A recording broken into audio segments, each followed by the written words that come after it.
Welcome back to Even Tacos Fell Apart, where we dive deep into the messy realities of mental health and life. I'm your host, MommaFoxFire, and today's episode is all about a topic that hits close to home for so many, and that's when talk therapy stops working. Mental health journeys aren't always smooth sailing. Sometimes, despite our best efforts and the support of a therapist, we hit roadblocks. We find ourselves stuck in a rut, unsure of where to turn next. And that's okay. It's part of the journey, not the end of it. In today's episode, we're going to explore what happens when traditional talk therapy just isn't cutting it anymore. We're diving into the gritty details, discussing the importance of research, different methods for managing your mental health, and building a strong support network outside of therapy. We're not here to sugarcoat things. We're going to talk about the tough stuff, those moments of frustration, doubt, and uncertainty that come with navigating any mental health challenge. Because life is not always sunshine and rainbows, and neither is mental health, or recovery, or healing, or growth. But here's the thing. Even when things feel overwhelming, there is always hope. There are alternative therapies, there is a holistic approach, and there's a whole community of people who've been there, done that, and are now here to support you every step of the way. I'm joined today by Vee Sanchez, a mental health advocate, and someone who knows firsthand what it's like to grapple with the limitations of traditional talk therapy. Together, we're sharing insights, personal experiences, and practical tips for finding your way forward when talk therapy hits a roadblock. So grab a cup of tea, cozy up, and let's dive into this conversation together. Because even when tacos fall apart, there's still plenty of love and support to go around. Stay tuned.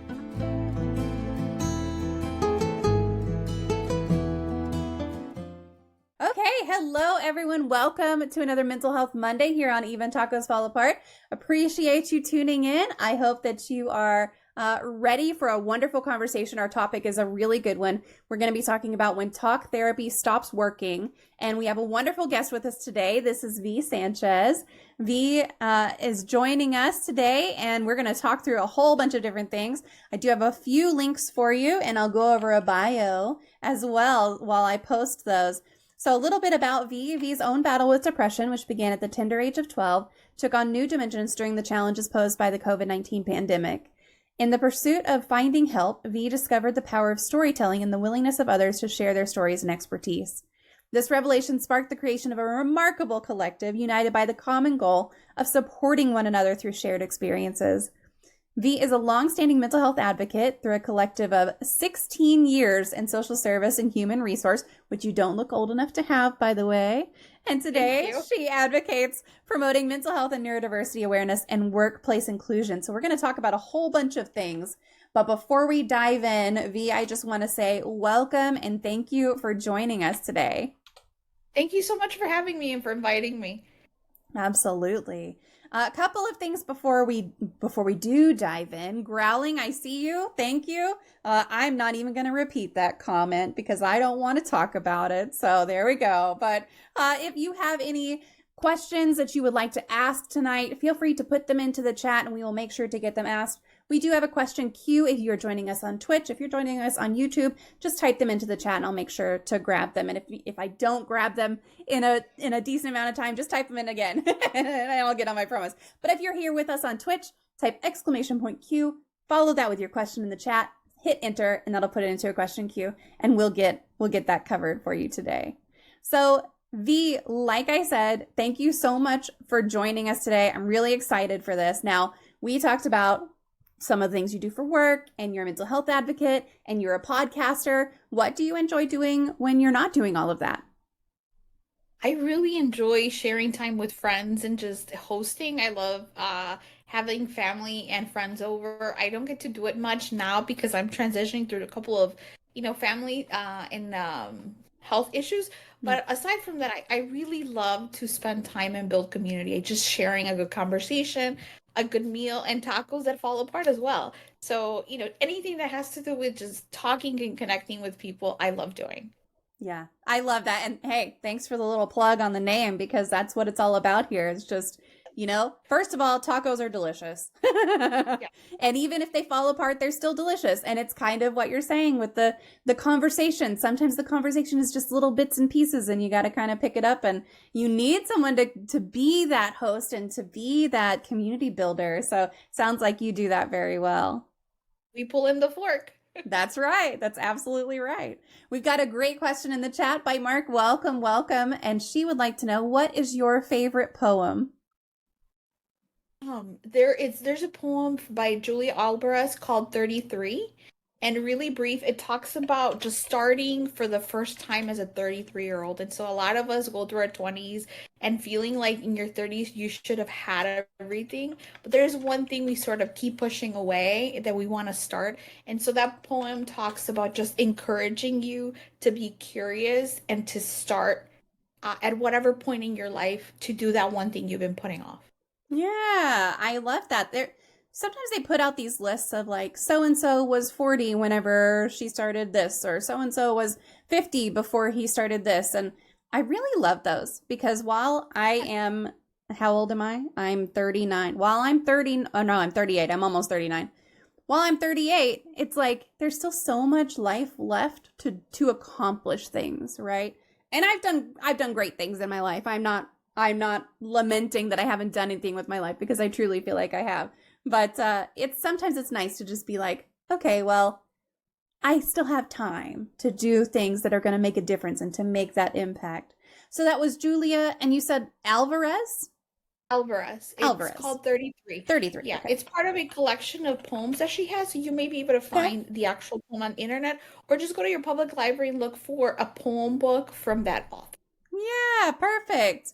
Well, I'll find a link to that, and I think so. I found an excerpt of it, but I'll have to find the whole thing, and I'll post a link to it once I do. I'll post that in our Discord. So if you're not in our Discord, make sure you join because I'll be posting the link to it later.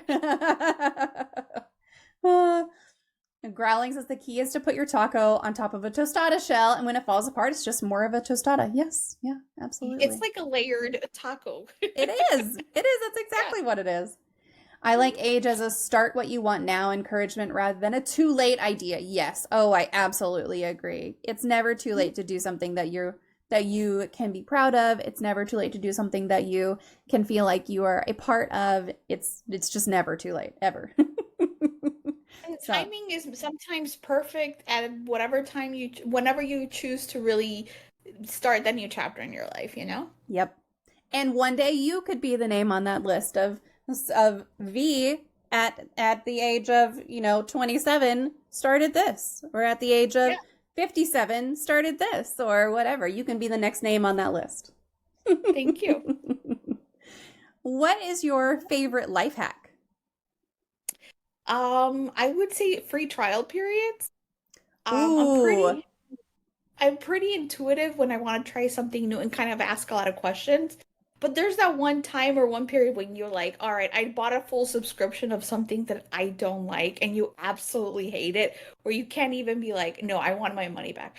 So I really love the free trial periods because you try it a little bit and then if you don't like it, you just cancel before it gets charged. Yeah. I love that. And I'll add to that because on the other end of things, if you do a free trial period, you love the product, you continue with it. And then at the, you're kind of like, oh, I'm tired of paying this much for it.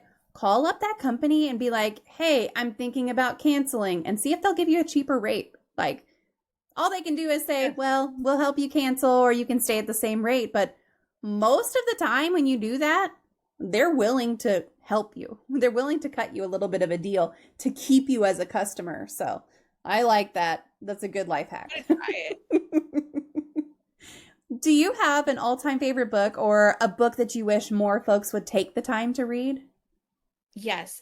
And a lot of these references that I'm making are sort of classic references. It's not going to be like your, passionate novella, right? It's actually a teenage book called Tiger Eyes from Judy Blume. There was a film made from it. I love Tiger Eyes. It is such a beautiful, and it's actually all about mental health. It was the very first book I took serious as a young adult that I felt like, oh my God, I had so many emotions, but it had like an after message.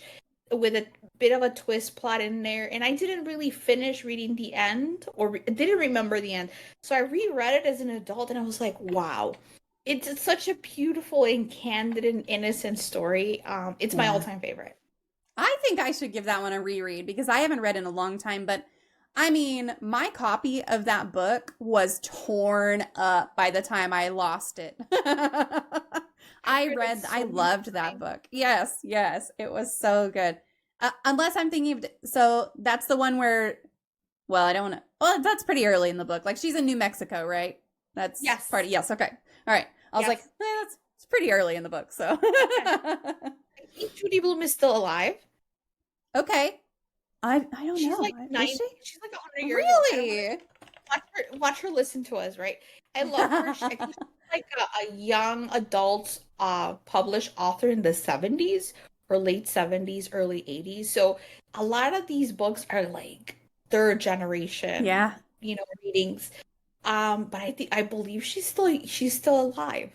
Man, I always think of authors from books that I read when I was a kid as there's no way they're still alive, but I she's currently alive. She has my birthday. I never knew that. Her birthday is February 12th, 1938. So she's 85 years old right now.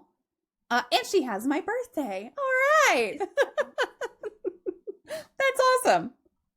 Yes. All these findings. Yeah, I love it.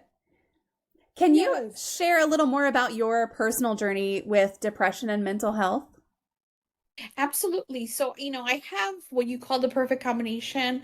In a sense of privilege, I also don't want to claim, that I had the most horrifying life I have ever had. But I can tell you is that I grew up in a very stressful environment. Hmm. And from very early on age, as an infant child, young adult, I didn't really develop a positive coping mechanism, Hmm. right? And so there were a lot of ages and stages throughout my preteen years that I couldn't understand. And so when I eventually moved into a greater world that was high school, a greater world that was college, I really understood certain things as I moved out. When I graduated from high school, moved on to college, I realized that I struggled with the way I coped and I socialized with other people, that they actually advised me to seek counseling. Hmm. On campus, I seek the counselor. And so from that point on, I realized that I had been struggling with depression from a very, young age, because I really couldn't cope in a very positive manner. And so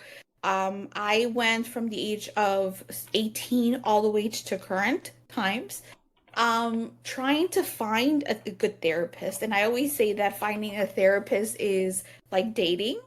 50% Yes. positive, 50% is not. And statistically, I believe that every other encounter or exchange that you will have with working with a therapist will actually be a good connection. It will always be. So that it has been my early on or traditional experience with mental health. I have in my background, a lot of codependency, PTSD, um, alcoholism, a lot of generational trauma, Mm. a lot of there's just so much in there that obviously we inherit. And so just being able to understand and really cope doing that has led me to do a lot of research on my own to really understand and step away from a diagnosis, really understand why certain things, even though I was seeking the help I needed, I wasn't really evolving. And up Mm. until COVID, I can tell you that I finally took a fuller accountability over my own diagnosis and said, you know what? I don't want to live like this. I want to really step out of this diagnosis and constant depression that I would go in and out of, Mm. so that I can actually live a fulfilling life. Yeah. And Hmm. I have had a couple of well, I won't say a couple. No, it's true. And it's not a lie. I've had a couple of bad experiences with therapy, and even then like my biggest regret is that I didn't go back sooner. Like I didn't understand my very first experience with therapy was very negative.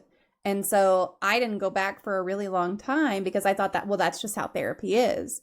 And I wish I had understood then that, like you're saying, it's still a good observation of that's not what fits me.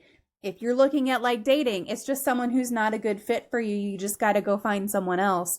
I didn't understand that. I didn't get it. So I am, first of all, so glad that I did eventually go back, because I found one therapist that I absolutely love, and now I've got another one that I absolutely love. So, highly recommend, if someone's not working out for you, fire them. They work for you, you don't work for them. Fire them, get another one, and find the one who fits with you.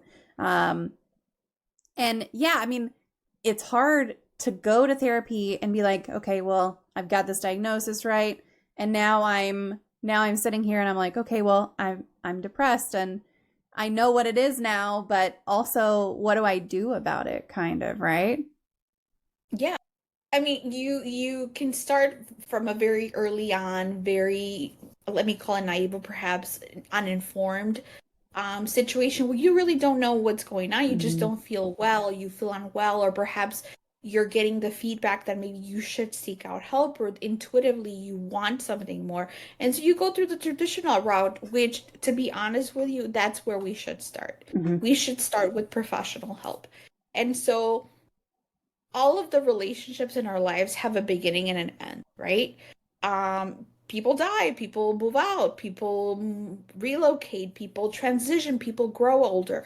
And so our relationships with those individuals that help us, from our primary health provider, from esthetician to our hairdressers, to our therapist, we should go in there with the idea that we're going to try them out. We're going to try to build a relationship. And if it doesn't work, it's okay. We need to transition. And then we may recover from that period, or our need is fulfilled. It's okay at a later time in life to say, you know what, I think I need to revisit this relationship. I really Mhm. need to ask for help.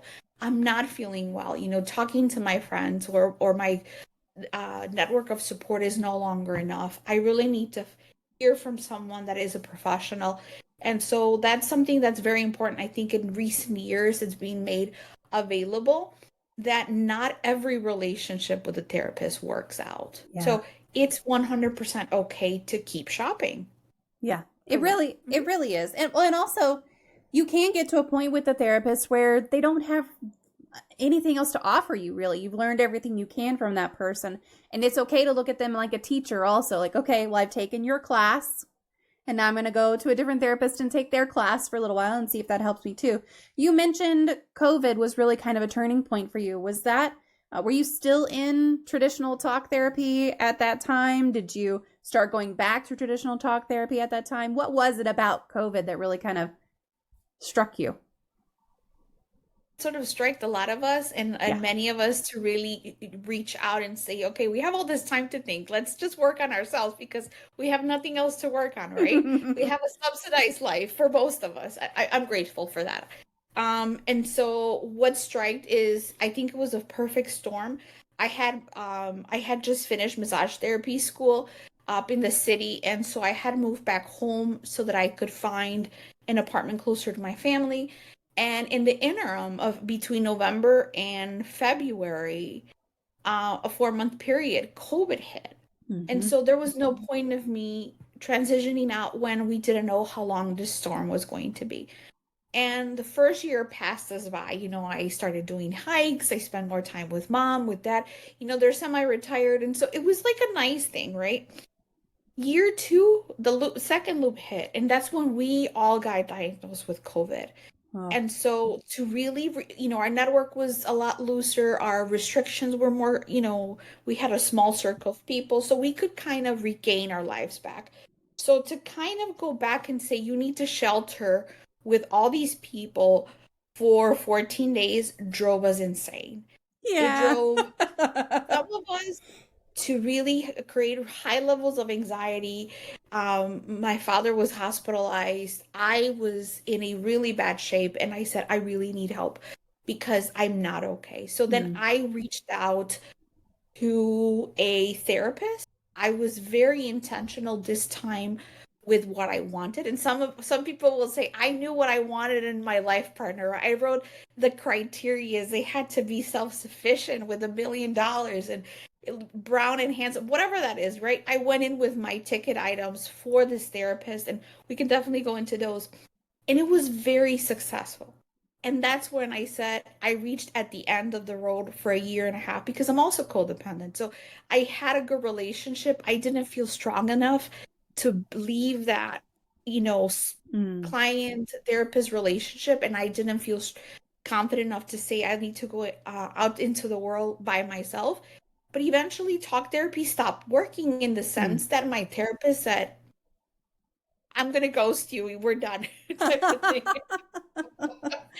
And that's when I was pushed to say, all right, I need more, but I don't need more of this. I've obtained as much as I can. What can I do next? Yeah. Right. And so there were a couple of things in there that really aligned to feed the curiosity of saying, all right, where else can I take this? Right.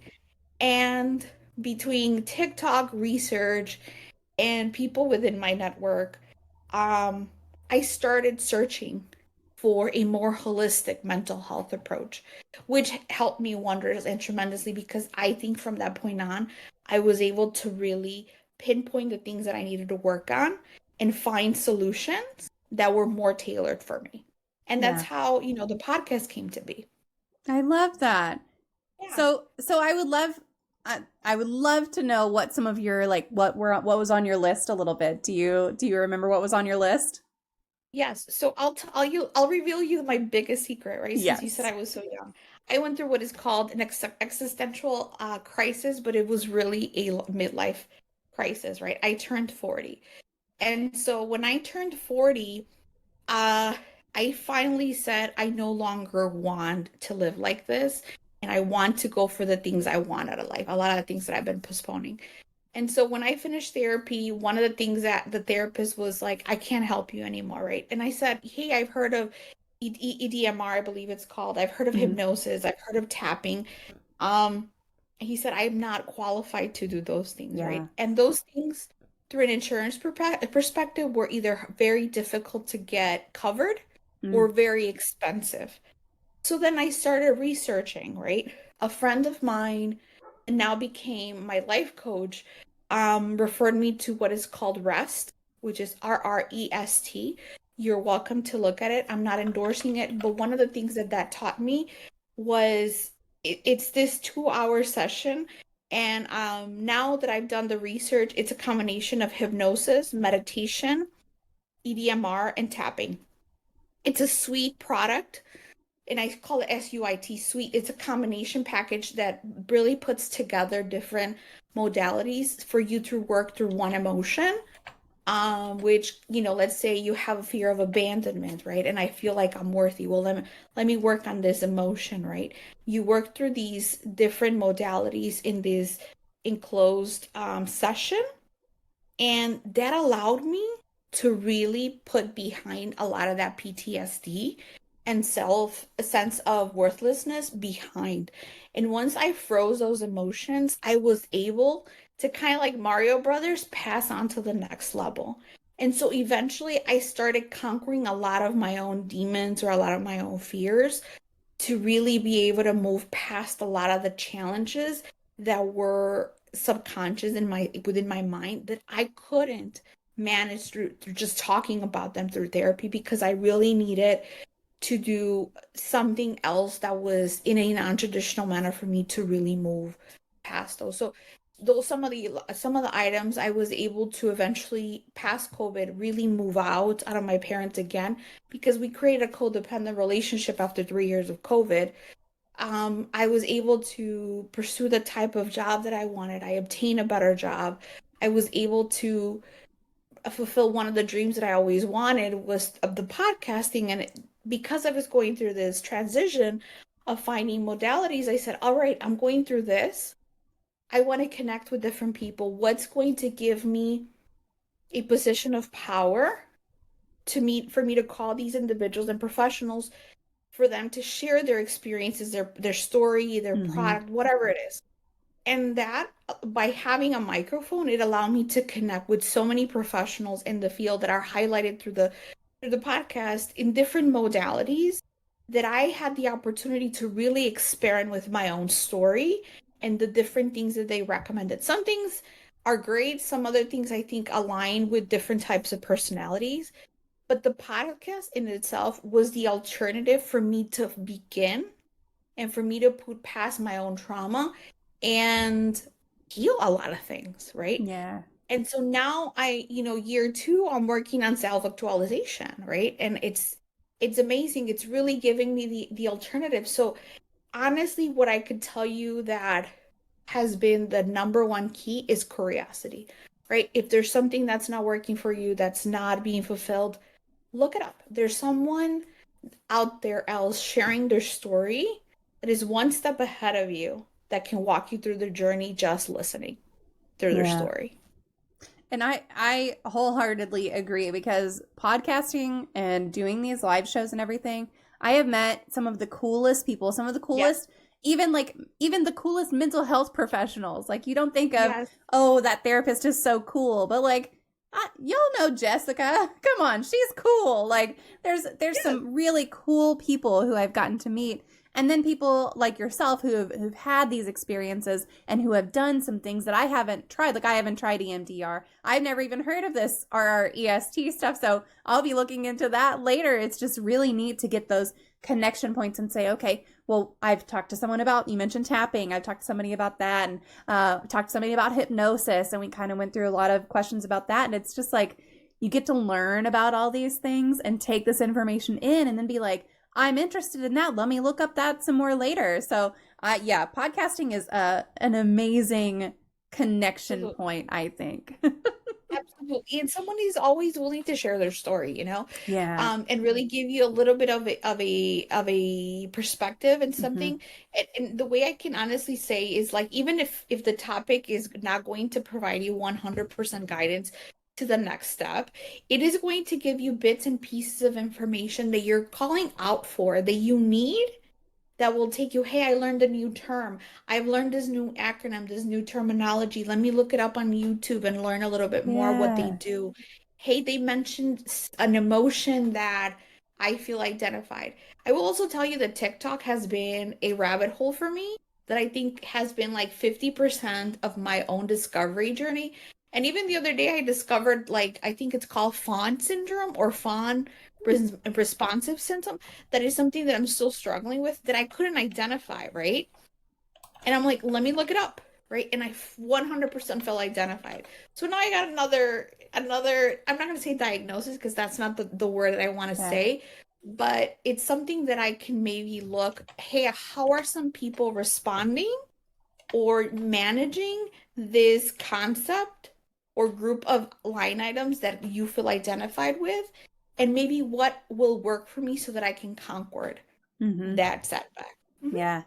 Yeah, and I love TikTok. I had to set a timer on my phone so I couldn't be on TikTok as much as I was at the very beginning when I first got on TikTok because it was like an obsession, right? But fortunately, we have all kinds of well-being things that are just built into our phones. So I went into mine and set a timer for an hour a day, so I can't be on it more than that. But it's one of So, those things that it's like yeah, you see all these people talking about the different things that they've done or the different things that they've tried, and you see plenty of people who are talking about things that you're like, that person does not know what they're talking about. They're clearly not knowledgeable on the topic they're talking about. And then no, there's 100%.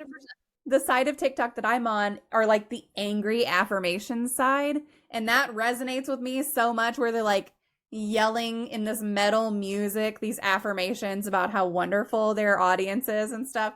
I love it so much. So no matter what side you of TikTok you want to Yes. be on, you can get there. I used to call it in the very beginning, I used to call it the book of life. I hope I'm not offending anybody. The book of life. And then my friends were like, why? Because you find anything you're looking for, the algorithm will spy on Yeah. you and will give you all the answers you want to hear. Yep. And I think it was much more wholesome a year ago than it is now because I think there's Yeah. been some alterations to it. But in itself, I think it's the principle of TikTok has led through some wonderful discoveries. Yeah. Definitely agree with that. I don't know. Lately it feels like every other video, sometimes every video for several scrolls is an ad. It drives me, or it's sponsored or whatever. It drives me a little bit crazy. It's gotten really bad lately. And never mind. This is a rabbit hole we don't have to go down, but it's the thing of like, they're fake store ads. So it's a store saying I'm selling this dress. They use other people's shit to show this dress, and it's not even the dress that they're selling. Like that, it drives me a little bit crazy. It is. But It absolutely is. that's a whole other that's not this podcast. That's a whole other podcast. We will reconnect on TikTok alone. Yes, absolutely. No, there's something really special about finding out that something you thought was just you actually isn't.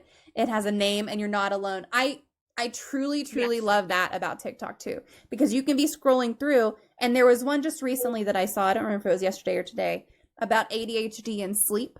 And the fact that one of the symptoms of ADHD is that your circadian rhythm is shifted, and also that fatigue and chronic fatigue can be a symptom of ADHD too.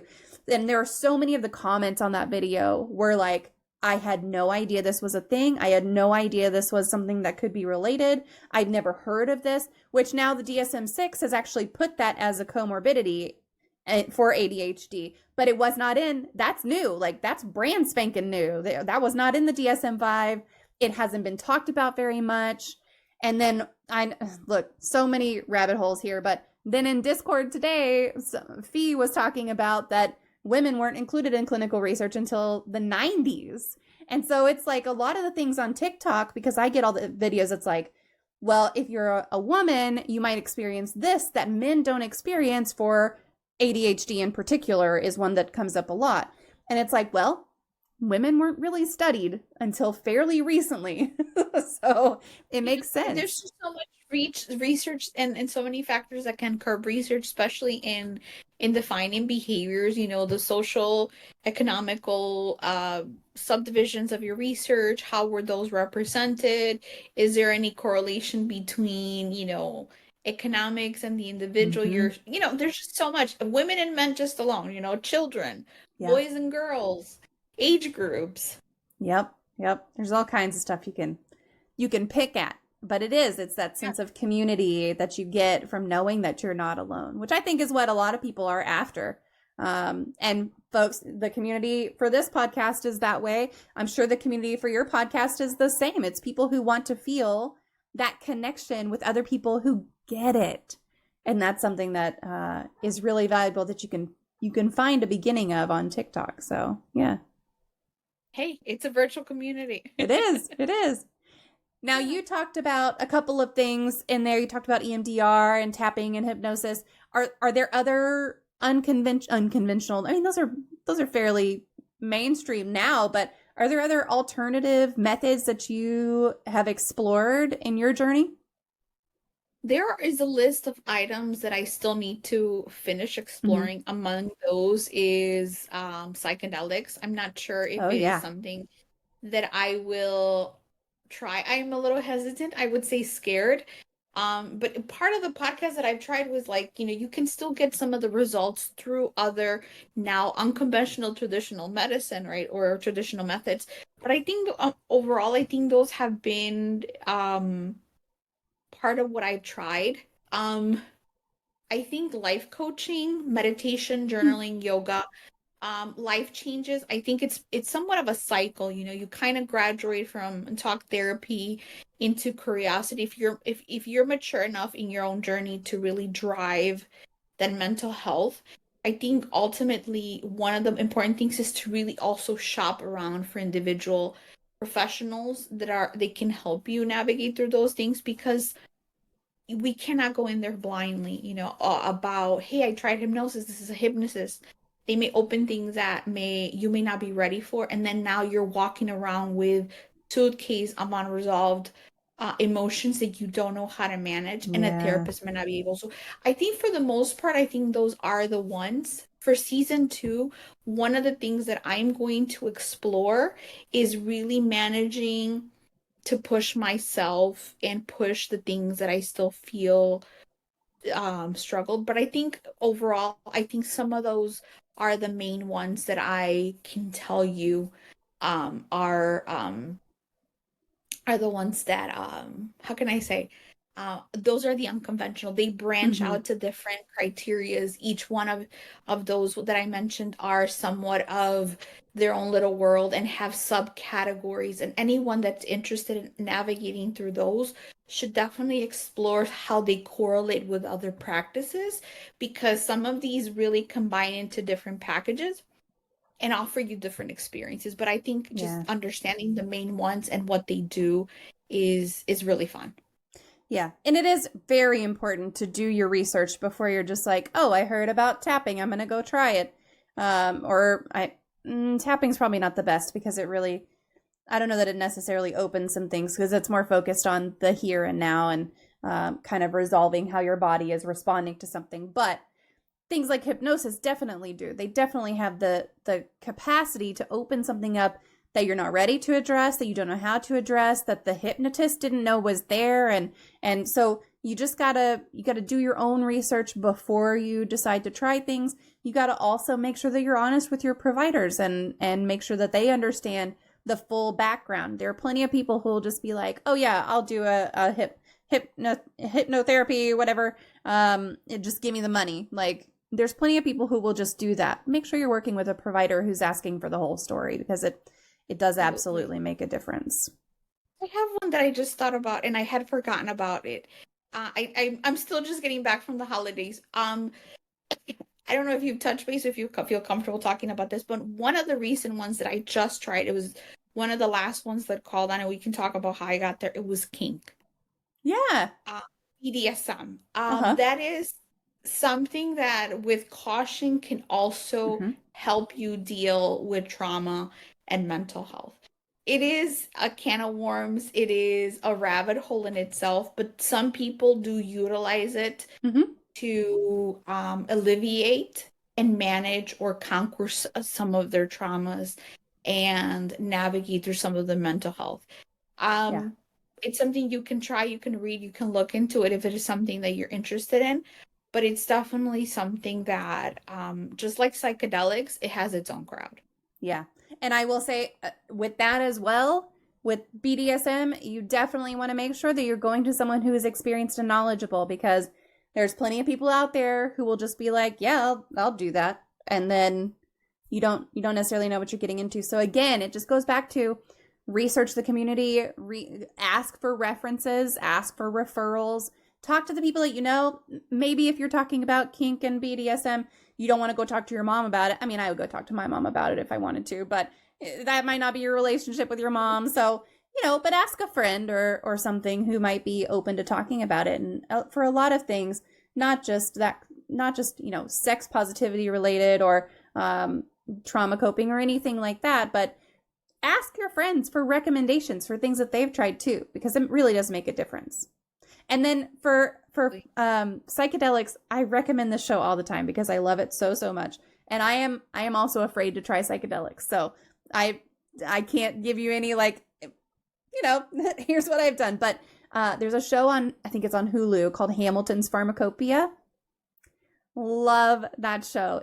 He tries and goes into the science behind all of these different psychedelics and does all of these different things and goes to all of these different places and does all this research and really talks through it, and it's just very well done. So if you're looking to learn more about psychedelics, I absolutely recommend that show because it's something you can just sit down and watch for an hour and take away some things from it. So that's always a good one. Totally gonna watch Yeah, it. it's good. It's a really good one. Bitemark says there was so much set up for EMDR with not just identifying the issues, but also setting up safe ways to put away the trauma we were touching on. And that's good. That's what you want in a provider, is someone who's willing to do that setup and to do the aftercare, which is BDSM term, but I don't think they probably don't call it aftercare when it's an EMDR session. There's probably a term for that's different, but it's what it is. Oh man. Yeah. Yeah, you know your terms. Oh yeah. I mean, look. Aftercare is important in any type of It work you go. You is. want to connect with somebody who's going to care about your human spirit, your human and spirit connection. So Yeah, aftercare is important in all aspects of the word. it really is. We need to widen that term. Although I respect that the BDSM community can have their own term, but it is so applicable, even with just something like talk therapy. You can still have a debrief with your therapist after a particularly hard session. Mhm. It would be great. Honestly, so many things in life would benefit from safe words and aftercare. You're not wrong. You are not wrong. That is the truth. I think BDSM will be the new Bible of terminology and aftercare, I like it. behaviors. I like it. You need to be really careful talking about BDSM in a therapy context because then there's CBT, which means two different things. Okay. All right. Listen, when we're on this channel and we're doing Mental Health Monday, CBT is going to be cognitive behavioral therapy. Okay. That's what we're talking about. If we get into BDSM in particular, yes, CBT means cock and ball torture. So that's completely different. I've learned from my masters, apparently. Yeah. Yeah. But yeah, I mean there's all kinds of things that you can try and you can explore, and as long as you are being open and honest with yourself, open and honest with the providers or the people who are there caring for you and with you, I think that's what's important, honestly. Absolutely. And we can always make reference under which terminology we're using the term. Yes. Yes. Do you feel like mental health professionals should take responsibility for cases where traditional talk therapy maybe hasn't been effective, or is it really on the individual to recognize and initiate that effort to seek something else? I propose that it should be both, and I'm Mm. going to tell you why. I think as this world is shifting into a more holistic approach and into just being more wholesome in everything, I think therapists have long been coached to adapt or build a preferred method of practicing what they feel most identified with, and sort of shelter themselves and shelve themselves and their practice into that, right? They just stay in that little box and they don't really do additional research. And I mean, they do, right? They read more of what they already know, but they don't sit there and really keep themselves with times, right? They don't really keep themselves afloat with what's they're really embrace this whole sense of we can only do things that are backed by research. But I think that unconventional methods of mental health are also supported by research. You just have to get up and, sort of look in a different aisle at the library, right? And so I think that's where doctors or professionals, mental health therapists, I meant to say, need to take more accountability, Mm. diversify your research. What's the trend? Even if it's a crazy theory, look what's supporting it. Consider one thing or two, right? And then as a consumer, as a patient, as a client, I think we also need to take control over our own unhappiness. Now, that's Mm. easy to say when you're not in crisis. And that's when Yeah. I say you should start with traditional therapy. Get regulated, get back on your feet, make sure you're whole. And so when you feel like you can be curious, begin to look at things, right? So that you can ask better questions. So I think if that we kind of feed that into the perfect combination where we have a more diversified mental health provider and a more informed patient, I think we can truly grow in an unconventional manner so that we can be more effective as mental health providers. Yeah. Yep. And I agree. Like I feel like therapists, mental health providers really need to make sure that they are being honest about their own capabilities. And then I I'm sure there are plenty of things that they have to be cognizant of and making sure that they're not overstepping. But I mean, if my therapist were to say, hey, have you thought about trying hypnosis? Or have you thought about trying, something different? Or have you heard of tapping? I don't do that, but I would love to hook you up with a colleague of mine who does. And I really feel like there's this very either or. So I would love to get your opinion on, do you think that these kind of alternative therapies can be effectively integrated into traditional talk therapy, or side by side with traditional talk therapy, or is it really kind of one or the other?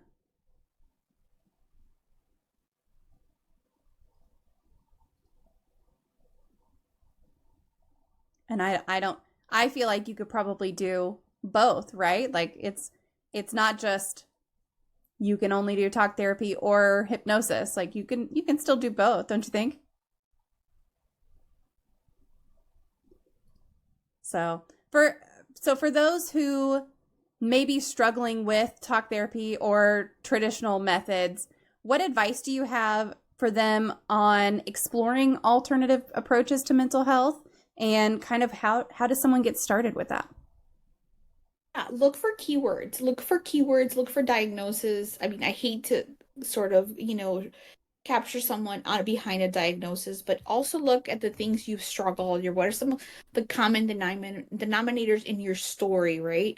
And start learning, like, how did somebody cope with um a troubled childhood? How did somebody cope with alcoholism? Listen to different stories of how people overcame, and then some things will catch you. Sometimes certain words, certain terminology, certain authors, certain individuals out in the practice will call you. If there's something in this call that sparked your interest, follow that lead and do your own research, right? Mm-hmm. So the next time that you're in a session with your therapist, it's like, hey, somebody said something about tapping. Do you know anything? And they may not, or they may not tell. It's like, I have heard from it, but for liability purposes, it's going to tell you they don't know anything about it, right? But then you can either talk to a psychiatrist, which is an MD, or somebody that's, can give you a diagnosis and they may be able to give you more information. Or if not, look through the different resources they may be offered to you. And I think really opening the dialogue with yourself and just capturing, a lot of the things that you may be curious that are calling you particularly is a very good way to start. Mm-hmm. Why are you listening to this podcast? Why did you like one episode more than the other one? Maybe you are tired of therapy. Maybe you realize that maybe you should continue with therapy, but maybe you need a new therapist, right? Another thing is be very intentional with your mental health provider. Mm. I will tell you, as an example, one of the things that I said, I wanted somebody that could understand my socioeconomic, maybe somebody that could be a man or a woman, maybe somebody that was a certain age bracket. It was very important for me to find somebody that understood the Latino first generation experience. That was just particular to me. Somebody that maybe understood what was to have migrant parents, somebody that I could understand what was to speak two languages, somebody that was a millennial, right? And even it can't be that specific, but maybe if you want a female, right? Maybe if you want somebody your age, or maybe you want somebody that's more mentor or more of a parenting style, you look for somebody that's much older, right? Or somebody that has experience in certain things. Have that initial conversation. It's really important for you to set your goals, and I think that's definitely going to be a very good start to really navigate and manipulate your own journey to recovery.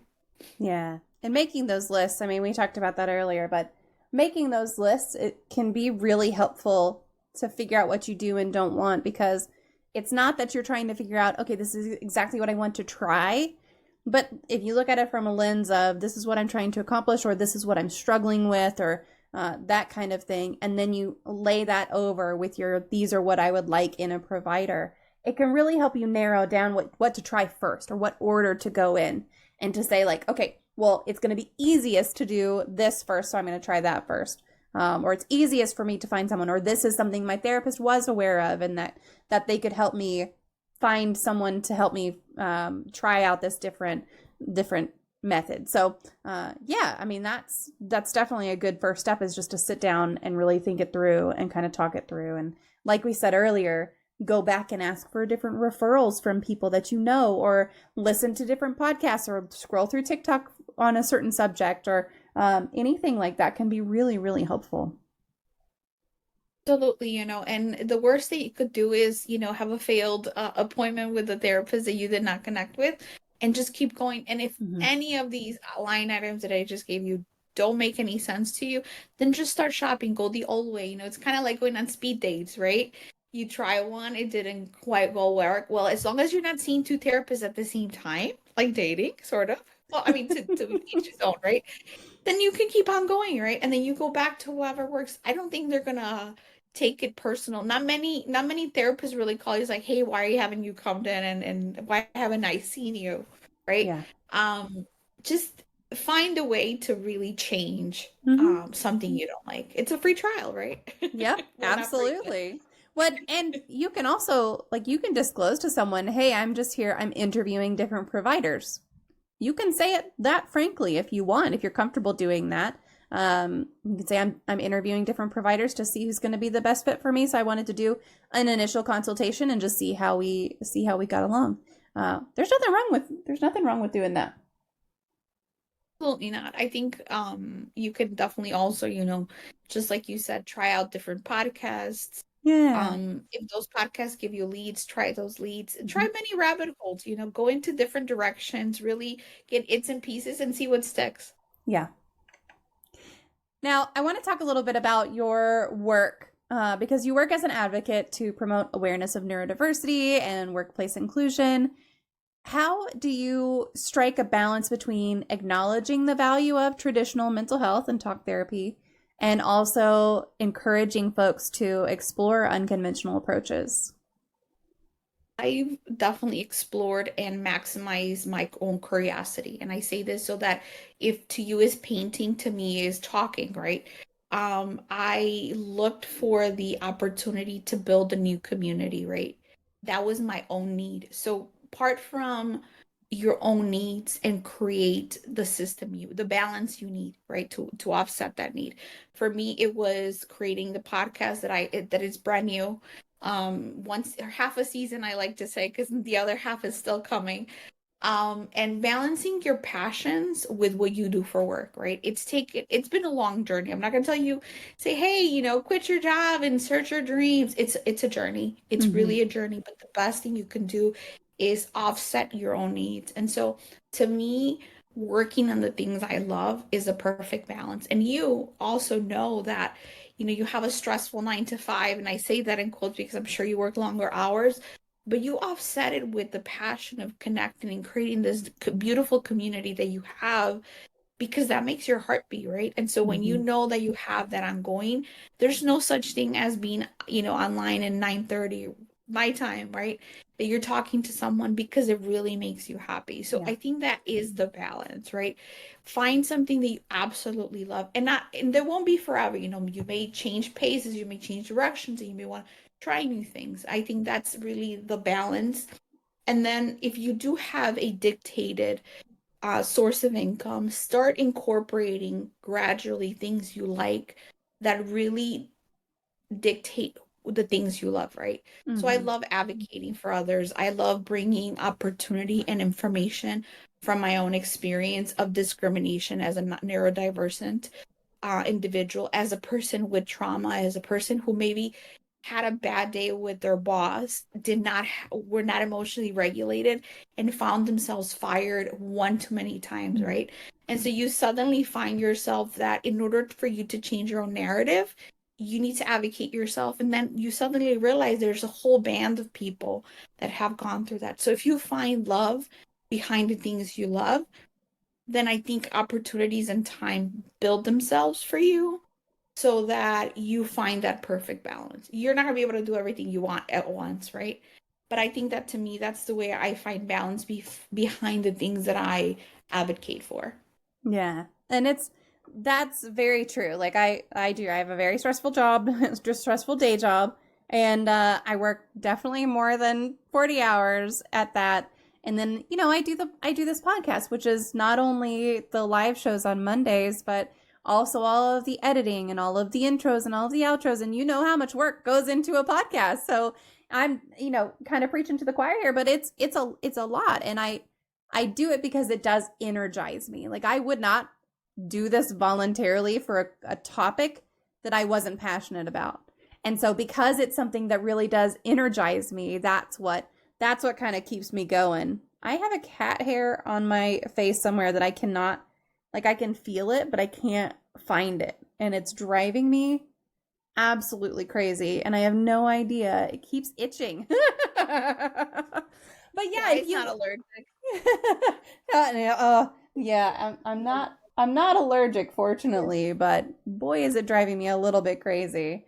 So, but yeah, I mean, just finding the thing that brings you joy and brings you hope and brings you that energy is really, really important to help balance if you have a kind of tough day job or you're a, stay-at-home mom or something and that's a tough job in and of itself. So, yeah. Yeah, find 5 minutes that will give you the opportunity to bring joy. That is the balance in your day because we still Yeah. have to go through, our source of income that we may or may not like, that may be stressful. So if you don't balance it out with something that you enjoy, you will go in through a mental health rabbit hole that Yeah. may not feel very fulfilling. So doing these extracurricular things is the balance. Yeah. Besides professional help, how important is it for folks to build a strong support network? And what steps do you encourage people to take when they reach out to you to say, okay, here's how you start to build that support network? It's very important, I think, more than anything, being realistic where you find yourself. You and I probably are here preaching about a great life and perfect balance without taking into account that it's taken a lot of work, right? Even putting together 1 week's worth of work may not be something that someone may have the time, like somebody that may be, may have young children, or somebody that may be a single parent, or maybe somebody that has two jobs, or maybe somebody that doesn't know how to prioritize their own mental health. And I say that maybe prioritize the things that make them happy, right? So I think it's saying, I want to do this, right? I want to Mm-hmm. find one thing and I have 30 minutes a week. How can I play with those 30 minutes, right? And then when they reach out to me, the best way I can do is connect with you through our own personal story, right? What if you're reaching out to me is because something within my story or something within something that I said connected. And so I'm hoping that it is a connection. And if it's not a connection where I can lead you, I will hopefully have someone to connect you with, or perhaps direct your own curiosity or your own direction so that you can navigate through the resource or through the journey that you need to lead yourself under. I think those would be the two key points that Yeah. I would definitely talk about. More than anything, one of the things that I like to do is voice someone else's story, because I think when you give someone 5 minutes of glory, just like, tell me about you, right? It really changes the narrative in our brain, in our chemistry. That person feels pride about who they are. And so when I'm not talking to someone that can give you a service or can give you a story, I'm talking to somebody who's sharing their own narrative, even if they're not in a recovery stage or in a sense of like, I overcame depression, right? It's really that story of highlighting you are important, someone feels the same way as you, and maybe you can avoid them, an extra 30 minutes of pain, right? Through your own story. And when we connect, we feel like we're walking alone, like we're not alone, right? And that's what the community is that I look for, right? Just somebody to share a story. So, even when I talk to someone, in my podcast, I try to make them all about their story. They're Mm-hmm. they're the they're the superstar of the show, right? Yeah, and I feel like one of the reasons that I go out of my own podcast and share my story with other people is to help other people understand that, hey, it's not just you who's had some of these experiences, or hey, if you're in this situation now, there's a way to get out of it, or there's a way to address it, or there's a way to cope while you're in it. And it's really, really nice when you can find a group of people who gets it and who's there to say, I'm here to support you, even if you're having a complete shit day. Like, I'm still right here with you, and I'm sorry that you're having a shit day. Do you want to talk about it?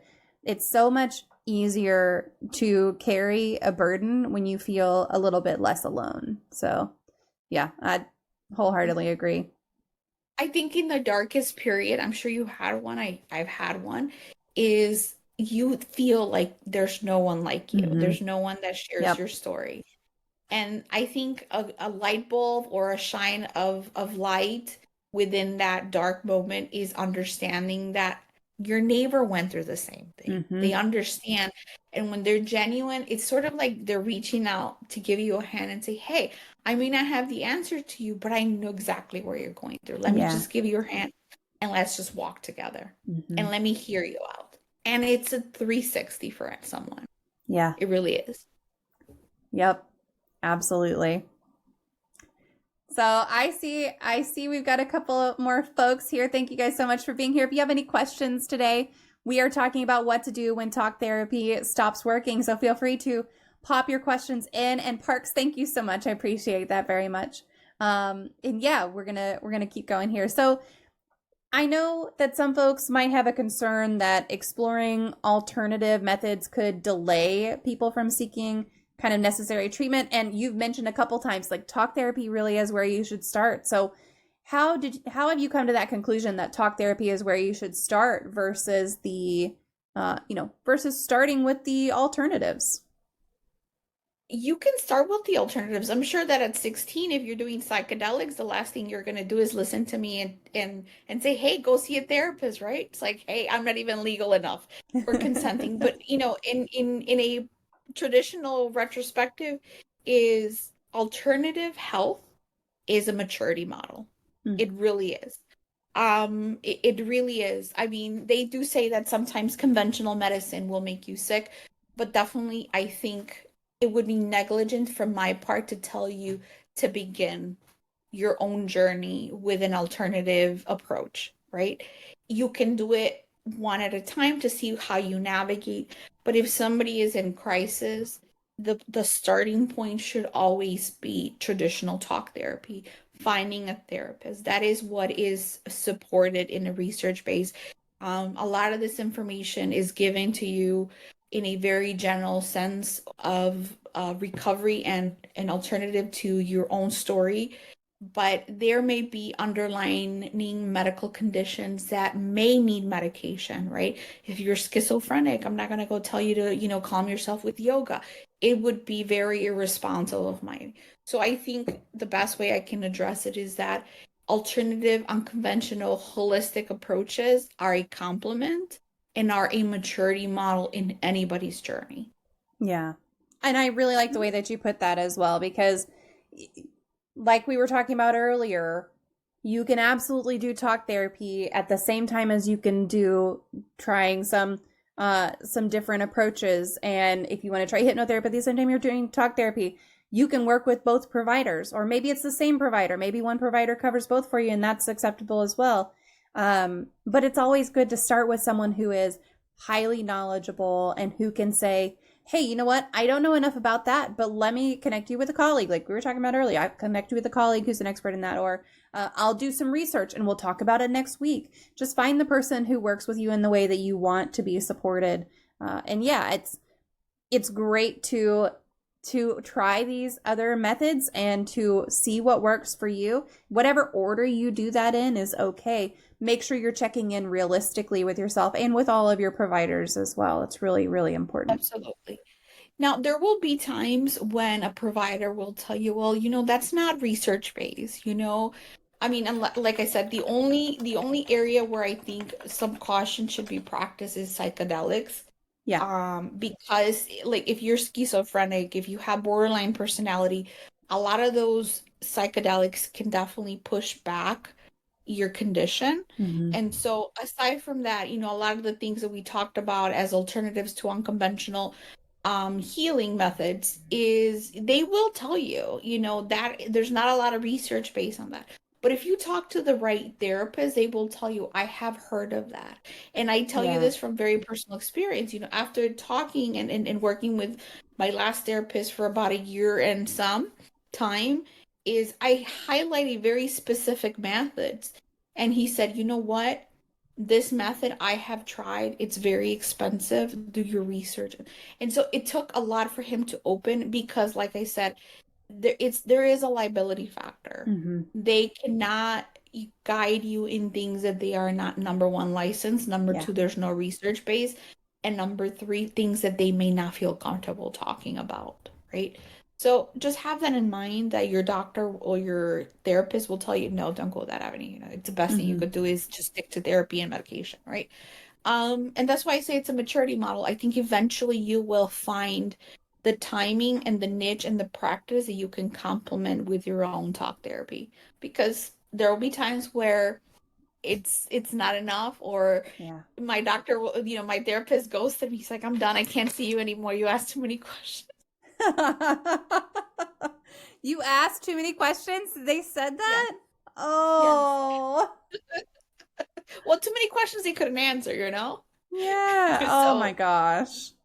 So it's interesting, and there I will tell you that within my own research and within the collection of people that I've had the pleasure of talking is probably about 5 to 10% of those that were licensed were comfortable enough to talk about alternative approaches. Hmm. And a lot of them, they do it more on a life coach base, and a lot of those practices are out of pocket.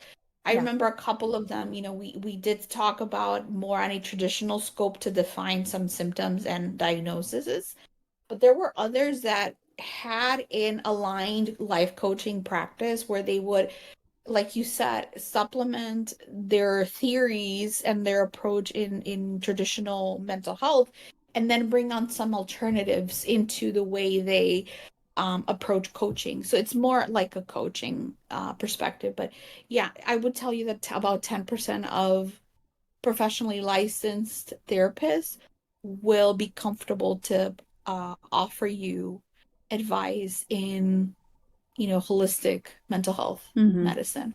Yeah. Hmm.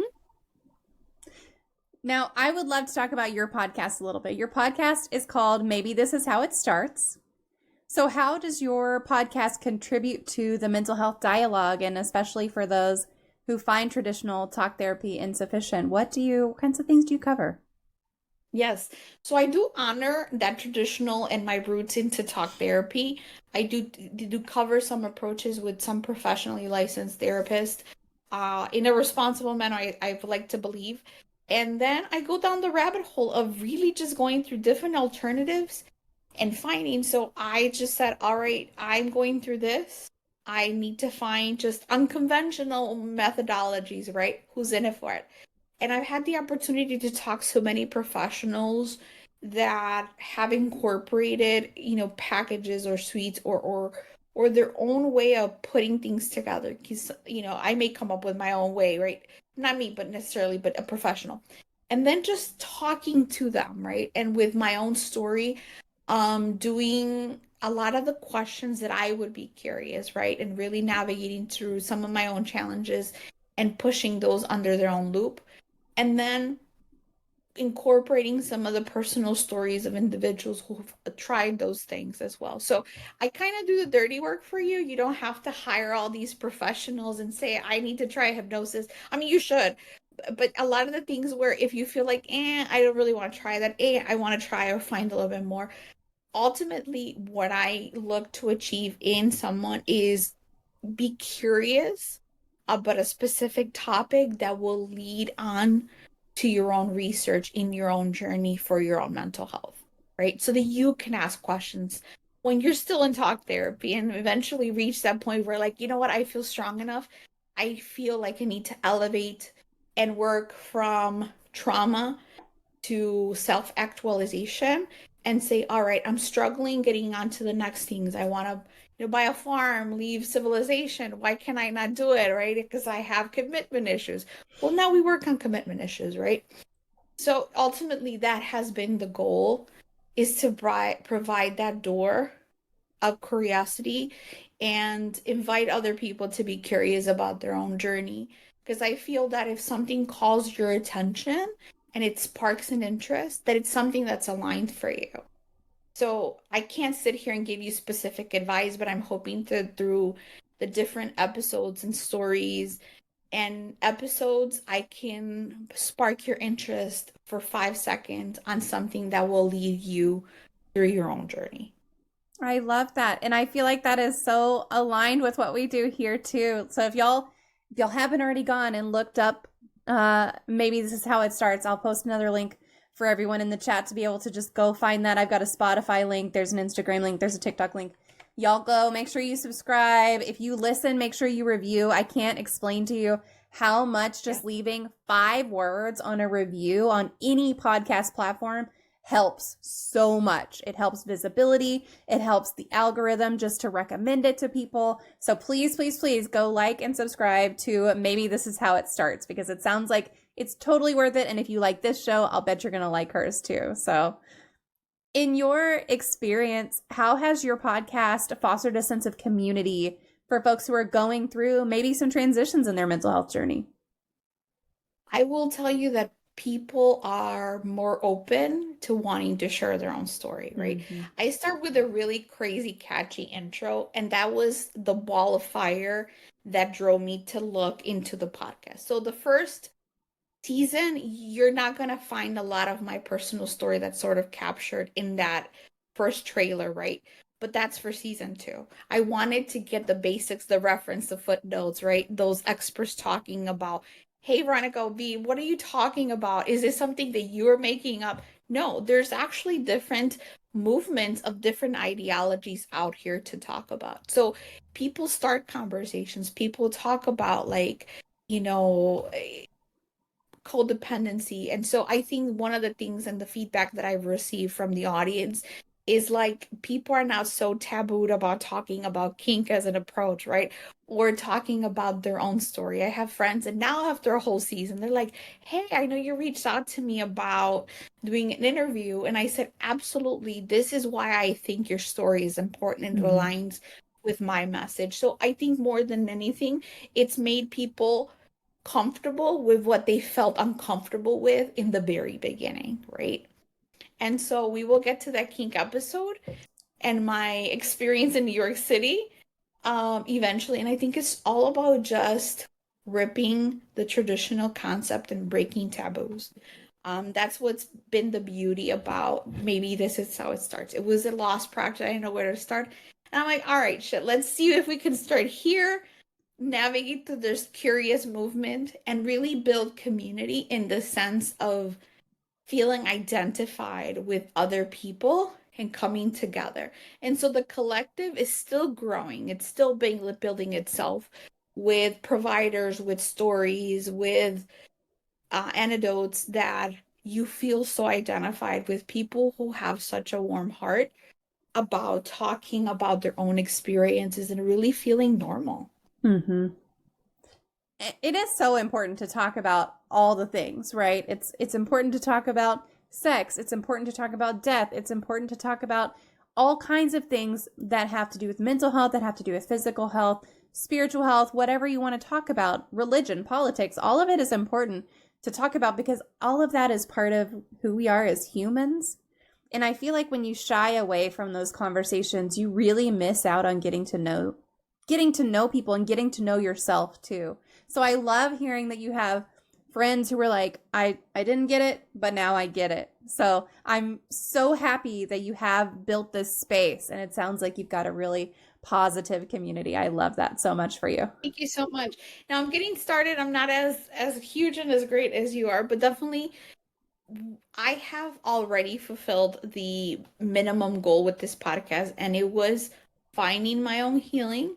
And so I'm not going to tell you that I'm fully healed, but I can honestly tell you that a strong sense of self and identification has been achieved through this podcast, and everything else is just a surplus. It definitely is. And that really is what it's all about. It's just making sure that you are still serving your own purpose. So I love that. Hey, D Parks, I see your question. Are you on YouTube at all? I am. I'm on YouTube as MommaFoxFire, same name as on Twitch. So you can absolutely find me there too. I think if you do, I think it's probably like youtube.com/MommaFoxFire. I think I have the URL that way.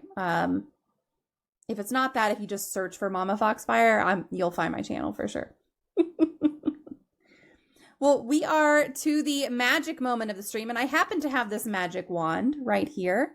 If you could wave a magic wand and eliminate one common opinion or misconception or theory surrounding mental illness, disabilities, or talking about mental health, what would it be?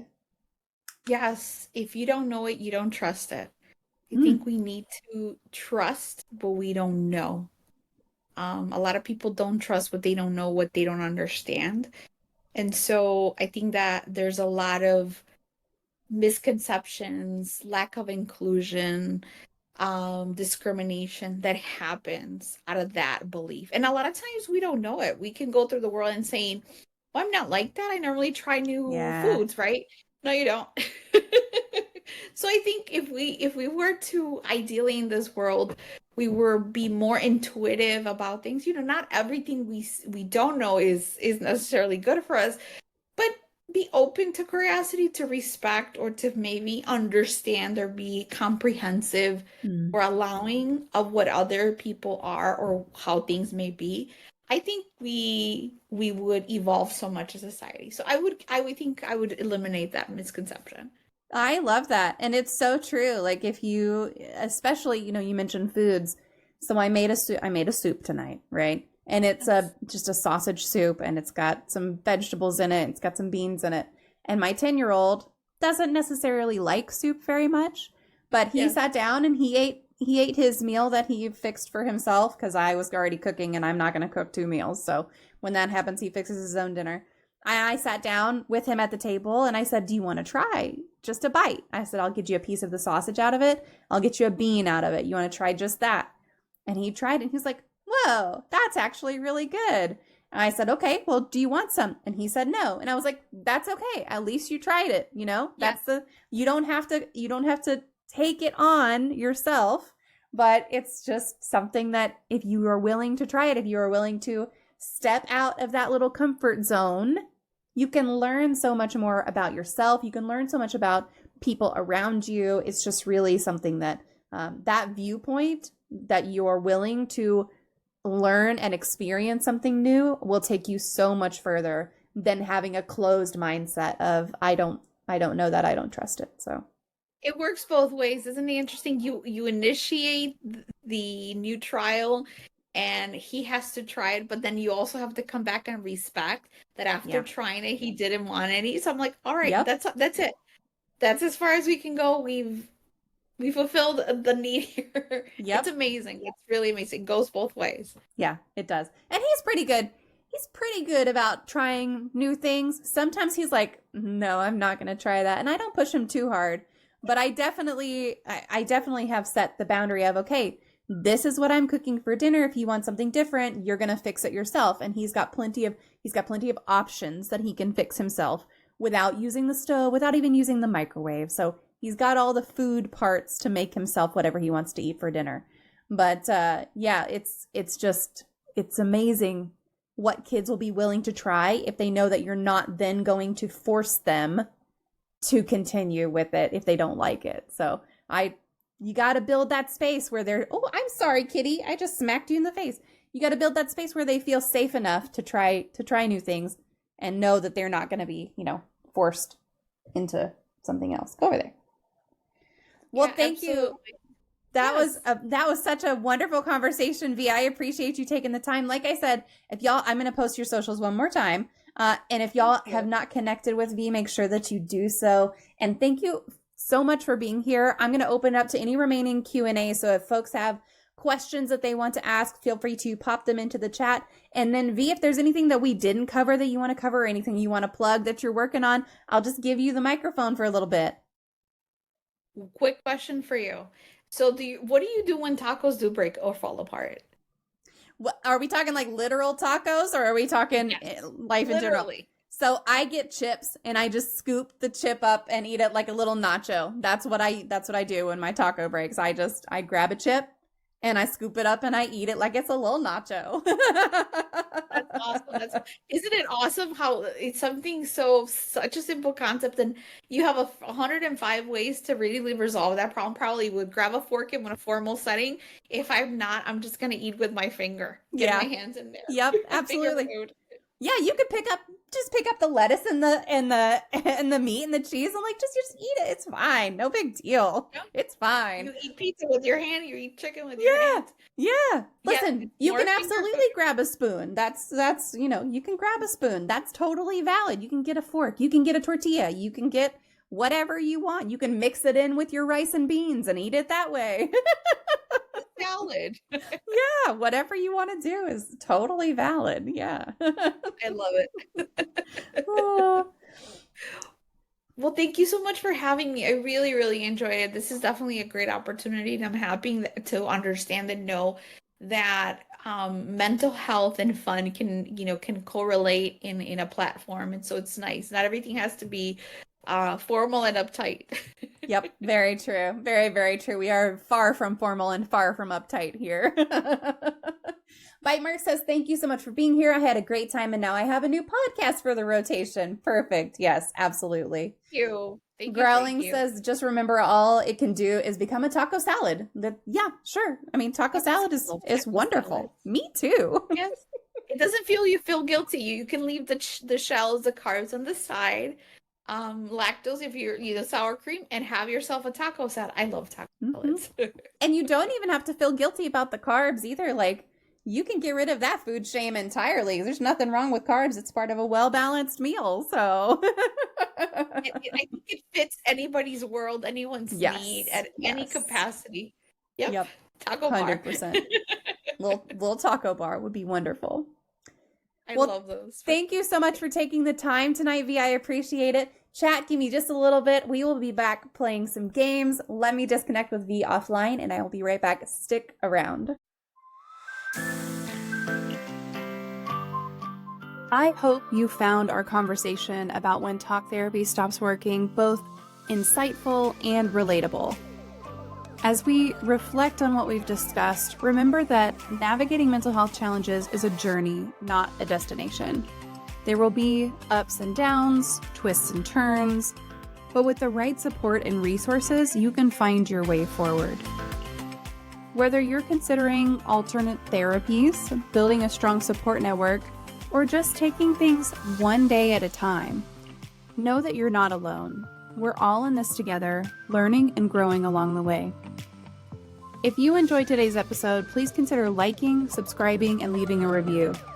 Your feedback helps reach more listeners and continue to provide valuable content that resonates with the community that we're building. And don't forget to connect in with that community. Find me on social media. I'm at MommaFoxFire everywhere. Join the conversation, share your thoughts, share your experiences, and let's keep this dialogue going. Until next time, take care, be kind, and stay authentic.